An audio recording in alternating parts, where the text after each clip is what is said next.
Well, hello, Young and the Restless Daily Recap fans. Today's daily recap is for Monday, February 20th, 2023. Monday, February 20th. An interesting turn of events. I kind of predicted some of it, right? Now, listen, this I didn't expect because I didn't know Christine did that branch of law. I really didn't. I mean, I guess she's all purpose right now. Devon has hired her to represent him in getting his company back. And she wanted him to think long and hard because of what this could do to his relationship with his family. And he's like, I have. And she's like, have you tried talking to them? And I have, and they won't budge. So I feel like I'm forced into this. So she is going to look at the paperwork for the merger, and really kind of get things in her head for her best line of defense. I'm surprised. I'm surprised he didn't call Brittany Hodge back, which now she's Brittany Raw, whatever Raw's last name was, but she may still be going by Hodge because she and Raw are married now. Remember, that was part of the Glow by Jabot teen.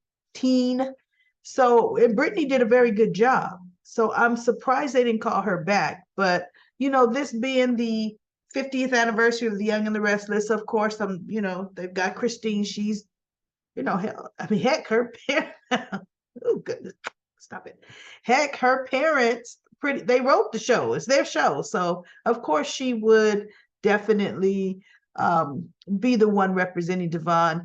And everybody else is going to lose as far as I'm concerned. Now we got at the end because Lily found out. Christine said, I'm going to be sending you some paperwork later today when she ran into her at society.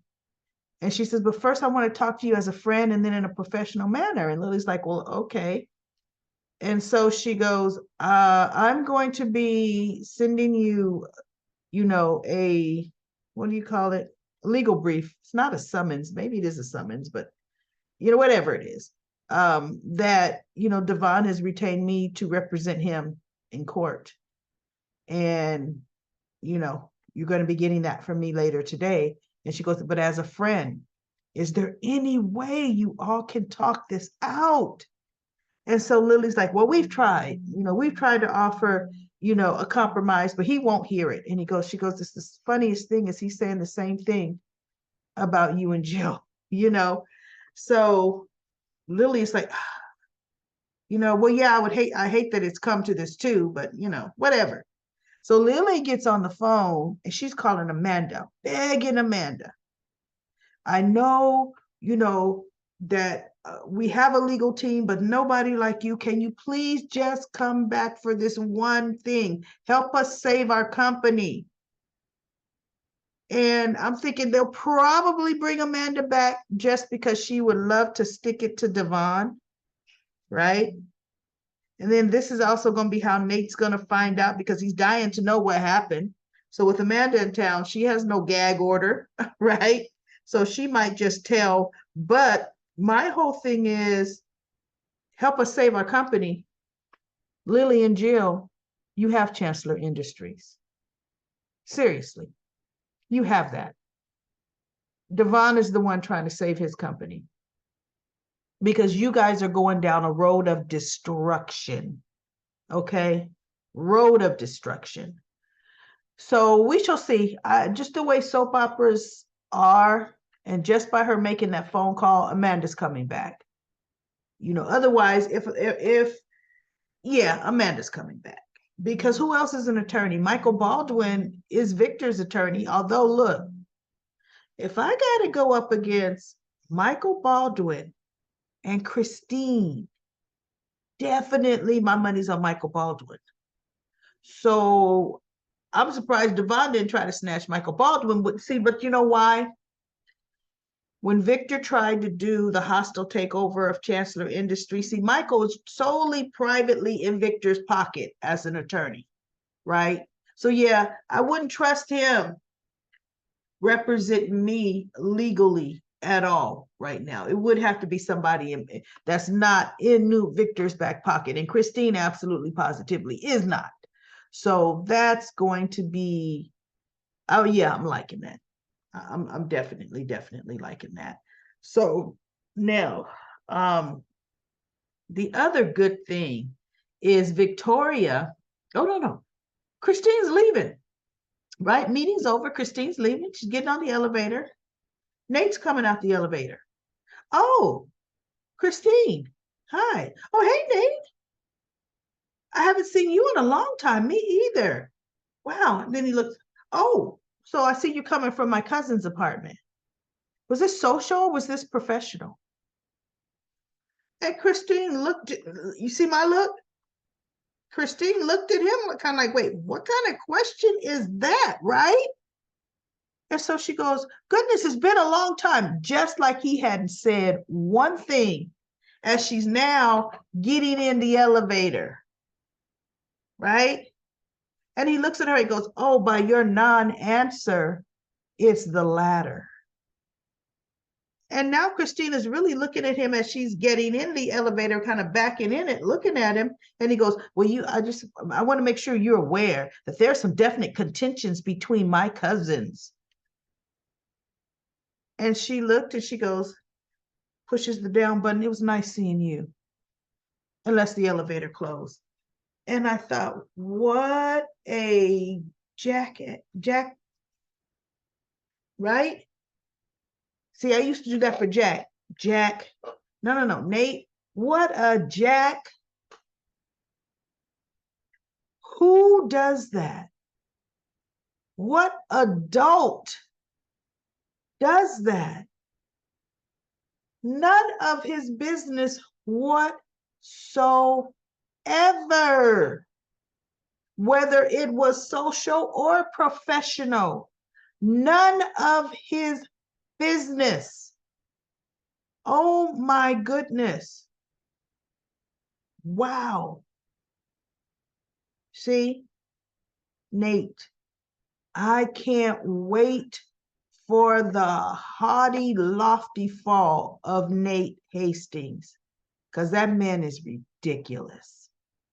Ugh, I don't even want to see his face, right? So the elevator goes down and, she doesn't want to deal with it. Well, Victoria gets a call because she's having a meeting with Nick and Nate, talking about, yeah, they're moving forward. Woo, salivating. The financing is in place. We're going to execute. I'm going to talk to our father first, but we're going to execute probably today. We're going to go ahead because she said Tucker offered for us to buy it. But no, we're buying out his debt. Nope, we're going to not make this easy for him. And then the look on his face, right? So then that meeting's over. A little bit later, she's talking to Victor. And look, Daddy, everything's in place. Everything's in order. You ready to pounce? And he goes, yes, let's do it. She gets a phone call. And she's like, wait, what? When did this happen? And she hangs up the phone and she goes back to Victor and she says, somebody's beating us to the punch. And he goes, wait, what do you mean somebody's beating us to the punch? Somebody's beating us to the punch, right? She goes, somebody has already bought out Tucker McCall's debt. And Victor said, who? And Victoria's like, look, it's not too many people. Devon has that kind of money. But and Victor goes, no. After what he goes, Devon would not do that to his father. He wouldn't, as far as buying out debt behind you to put a squeeze. He said, because Devon's not that type of person. And I'm thinking, good, I'm glad you know that, right? Nate Hastings, on the other hand, would, in a heartbeat, sell everybody out, but not Devon. And he's like, even if he's at odds with his father, he's not going to make that move. Because see, what Devon would do, if he were going to help his father, he would loan him the money to get himself out of this debt. He wouldn't buy up his debt to own his father. See, thank you, Devon. Thank you for being Devon. right? Thank you. So then they said, well, who else has this kind of money that would do it? And in my mind, I'm like, oh, I know who did it. Now, how she got enough money, I don't know, but I know she has a lot of money. Who, right? So then we have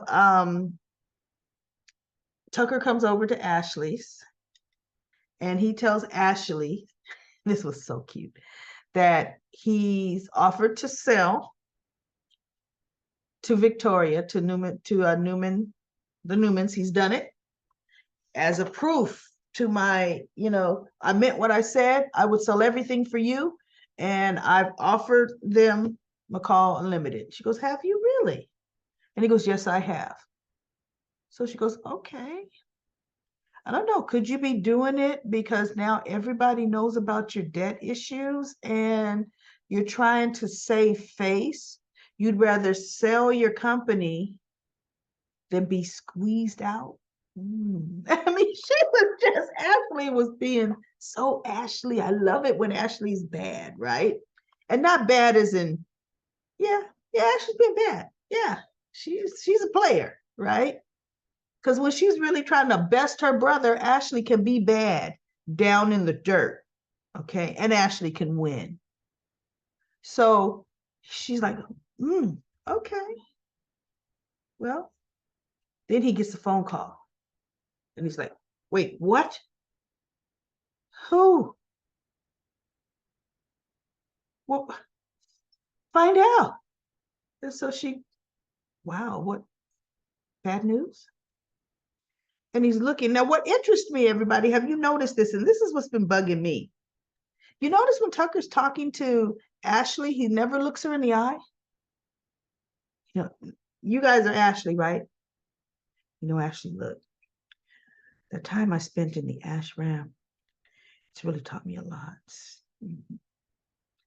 And it's taught me to value the people that I care about and that I love.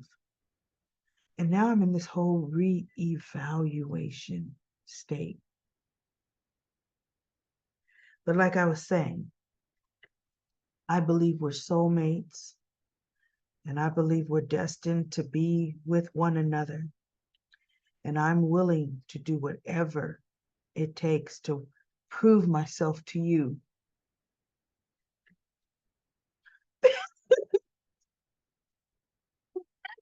Lying or misrepresenting, because Tucker never is telling the truth, the full truth, never. He's not even looking at her. He looks at her at the end to see if she's buying it. Then eyes go back away and he keeps right on. I'm like, oh my God, man, Tucker, where's your poker face? Because that's your devious face to me. That's your lying through your teeth phase, right? So Ashley's like, oh, goodness. He goes, somebody bought my debt out. And she goes, oh, wait, what? Now, who would do that? He's like, I don't know. He says, could it be? She goes, you have a long list. Once the word probably got out that the Newmans were getting ready to do that, that just brought out a long list of people circling, right? And he's like, I don't like uncertainty. He says, I don't know who this person is. At least with the Newmans, I knew who I was dealing with. But now I don't know. Ooh, yeah. That puts you in an uncomfortable position. I'll bet, right? Yikes. Well, you know what? Let me just tell you something. Let me enlighten you a little bit. And he's looking at her, right? She goes, I'm the one that bought out all your debt. And now I own you. I'm like, wait, what? And I'm like, okay, Ashley, good move. And it felt good saying it. I know you do, but you don't want to run. You don't want to, well, owning debt doesn't run a company. But you can pretty much call the debts due and shut down that company. You could do that, right? You can do whatever you want at that point with the company because he can't come up with the cash. So she's just, and he's looking at her like, wait, what are you talking about? I don't know, everybody. Ashley thinks she's getting the best of Tucker, but I kind of think Tucker might be getting the best of Ashley, right? He came clean, 100% clean about his debt and his whole true dealings for a reason, Ashley. Yeah, maybe he wanted you to do that because Tucker ain't broke. His businesses are over leveraged. Remember, Michael Baldwin said that. Personally, the man is not broke, not in the state his businesses are in. Now, in order to buy out his leverage, Ashley, or his debt, did you have to leverage some of your patents? Yikes. I don't know. Impulsive move, Ashley. Not a good move for me. Because why would you care who buys Tucker McCall's debt? What is it to you? Let him circle the drain and sink and burn and crash and burn and everything else and burn. Okay. I don't know. That's interesting. Interesting as to what's going to happen. Let's see. Adam, of course, Victor told him, I am not about to take Victoria's job away, and you know I'm not. But yes, I have something very good in the works for you, comparable, right? But not anymore. Not anymore. Now, Adam is a free agent. Tucker's going to need somebody to run McCall Unlimited with him to bring McCall Unlimited out of this whole downward spiral. And Adam is the man to do it. Adam has the wherewithal, the cunningness, the business sense. He needs to come out swinging. And I do believe he would come out swinging because he would want to come up against Newman Enterprises. That's my prediction. That's the way I feel they should do it. That's what should happen. Let's finally give Adam something to sink his teeth into, because this Adam with nothing is not worth watching Adam at all. Not worth watching Adam at all. Goodness, you notice there's been no real Sharon on the scene, no Chance on the scene, no Adam going to talk to Sharon on the scene. It's so interesting. You know, wow. Because I'm hearing privately that Sharon and Chance are seeing each other, and Adam is really seeing Sally, I think I heard. So it's like in real life, you know, I don't know their real real names, just their actor names, but we shall see. Because, you know, during that breakup period, they do tend to not have people intermingle with each other because they really request, look, I don't want to see her. So anyway, that's where we are. And then we had Daniel. Daniel finalized his conversation with Lucy. Heather came back to get Lucy. And, you know, they're getting ready to go see Paul and Christine. And Lucy, she feels she's in a good place, a better place with her father. And Heather, and he felt that way too, but Heather told Daniel, Heather said, look, don't push it too fast. She goes, right now, things seem to be pretty good, you know, like a pretty good reuniting for now.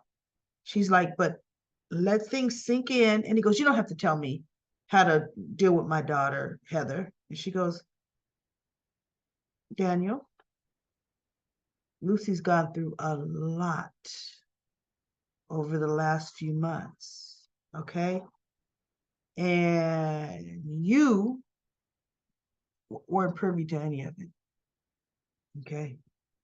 So she's almost saying, let me tell you something. You who forgot about your family, yeah, you do need some help, right? But she was still very, very diplomatic. I like Heather.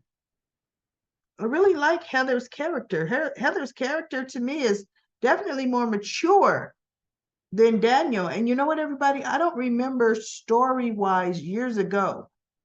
Is Heather older than Daniel? Is she older than Daniel, or are they the same age? Because she seems to me to be older than Daniel. But you know, when you look at the way Daniel acts, Lily seems to be older than Daniel, and I bet you they're pretty much the same age in real life. But anyway, you know.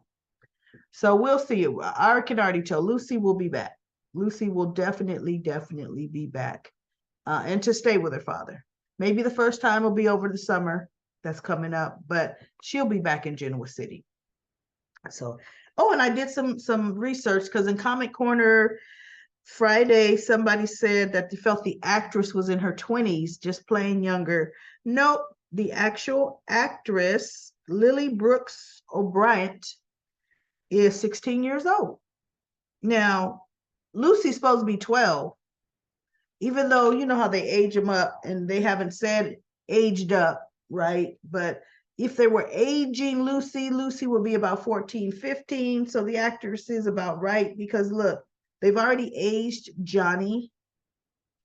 But I don't know if Johnny is supposed to be, I think Johnny probably is supposed to be around 14 now. So stands to reason they've aged up Lucy as well. Lucy is older than Johnny. Lucy's about a year older than Johnny chronologically, because remember Billy and Victoria had Lucy, and then they had to give her back. And Chelsea didn't come into their lives with Johnny until later that year, pregnant. Okay, so anyway, that's let's go to Comic Corner because that's it for the daily recap. Comic Corner. Let's see, Susan, you threw a General Hospital comment there. We'll save that for GH. Sherry says, I think Tucker told Ashley about his debt, so she would buy it up. I'm wondering, Sherry, what's up with that? Jack is going to dig in even deeper for Diane. It's hard to watch. Team, I hope Jeremy brings it next go round. Me too. Burn it all down, Jeremy. Especially when you got the feds behind you. Anita says maybe Jeremy, Tucker, and Adam will team up against Newman Enterprises. That combination would rock Genoa City. I don't see Jeremy wanting anything to do with corporate world. Remember, the man was a smuggler, a thief. You know, so no. If anybody's going to bring it to Newman, it's going to be Adam and Tucker. Adam and Tucker. Excellent. And then Annette says, wait till Lucy meets Grandma Sheila. I wonder how that would affect her thinking. Sheila Carter, is that? Oh, that's right, because wasn't Daisy Lucy's actual mother, Sheila Carter? I think so, right? Who's still crazy on Bold and the Beautiful.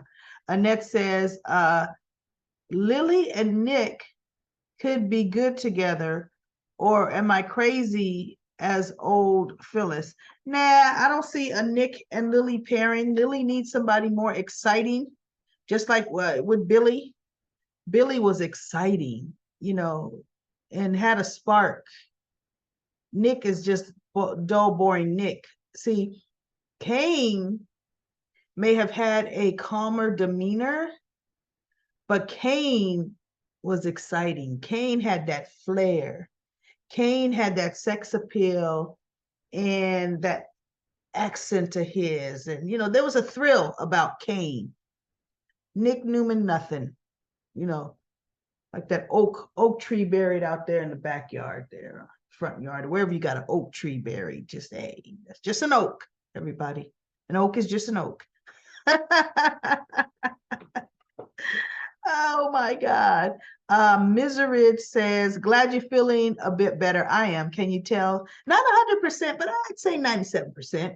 I'm ready for Jack, Diane, Kyle to all take a fall. Can't stand those three stooges. I like that. Libby says, I thought that favorite color, oh, sage green is a pretty cool color. Conversation is more suitable for a three a 3-year-old until Lucy shared about blue being Daniel's favorite color and how she bought the bracelet to remind her of the father she loved. Yes, yes. Then the fireworks started with me. I was all choked up. Don't understand why Daniel wasn't crying. It was so touching. I know. Yeah, well, because Daniel know he did some dirt, right? Or did something. Probably drug abusiveness, you know what I mean? Can't wait to see what's going to happen now that Jeremy's storyline and with the Tucker storyline. Diane needs to get hers, and so does Victoria. Yes, yes, Victoria. Subscribe, everyone. Let's break 1,000. Yes, let's break 1,000, everybody. We are the little engine that could. We're the little engine that could. We're getting there.